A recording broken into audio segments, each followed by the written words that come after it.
పుంటికూర పచ్చడి తయారీ విధానం చూద్దాం. మన ఇంట్లో ఎన్ని కూరలు ఉన్నా కానీ ఇది ఒక పచ్చడి ఉంటే సూపర్. మొత్తం అన్నం ఈ కూరతో.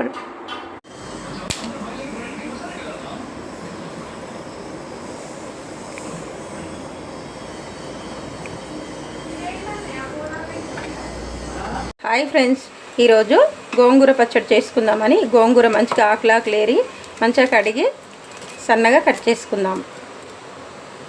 మొత్తం కట్ చేసుకున్నాక చూద్దాం. ఈ గోంగూర పచ్చడిలకు సరిపోయే ఎండుమిర్చి తుంచుకుందాం. 1 స్పూన్ నూనె వేసుకుందాం. సిమ్లోనే పెట్టుకొని 1 స్పూన్ ధనియాలు, 1 స్పూన్ జీలకర్ర, 1/2 స్పూన్ మెంతులు, ఇవన్నీ సిమ్లోనే పెట్టుకొని ఎండుమిర్చి తుంచుకున్నవి, కరివేపాకు, వెల్లుల్లి రెబ్బలు, ఒక వెల్లిగడ్డ ఉల్చుకున్నవి. ఇప్పుడు ఇవన్నీ వేగినాయి కదా, ఒక ప్లేట్లోకి తీసేసుకుందాం. ఇవన్నీ ఎంచినవి అన్ని గిన్నెలకు తీసేసుకుందాం. ఇప్పుడు మనము కడిగి క్లీన్ చేసుకున్న గోంగూర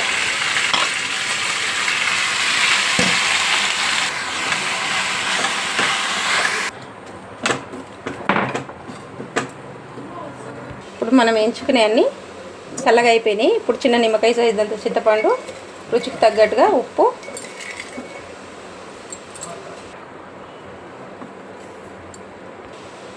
నేను ఎల్లిపాయ వేసినాం కదా, ఇట్లనే పేస్ట్ లాగా అవుతుంది. ఇప్పుడు మనం ఈ పుంటికూర పేస్ట్ పక్కన పెట్టేసుకుందాం. మంచిగా ఉడికిపోయింది కదా. మనకు ఉడకనట్టు ఇట్లా మెదిపితే స్మూత్గా కాకపోతే మీరు మిక్సీకైనా వేసుకున్నా సరే.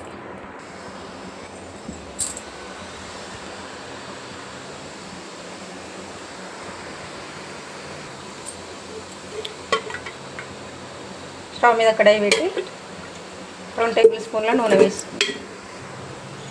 1 స్పూను పచ్చెనగపప్పు, 1/2 స్పూన్ జీలకర్ర, 1/2 స్పూన్ ఆవాలు, 1/2 స్పూన్ మినప్పప్పు,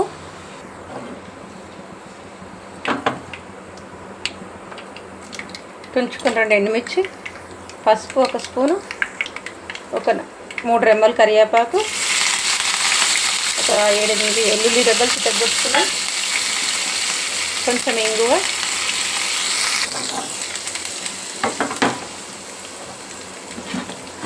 ఇప్పుడు మనం తీసుకున్న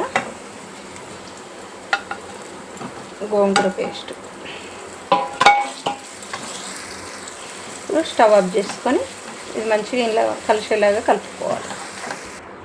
ఇప్పుడు మనం గోంగూర పచ్చడి తయారీ విధానం చూద్దాం. సూపర్ టేస్ట్గా ఉంటుందండి. ఒక్కసారి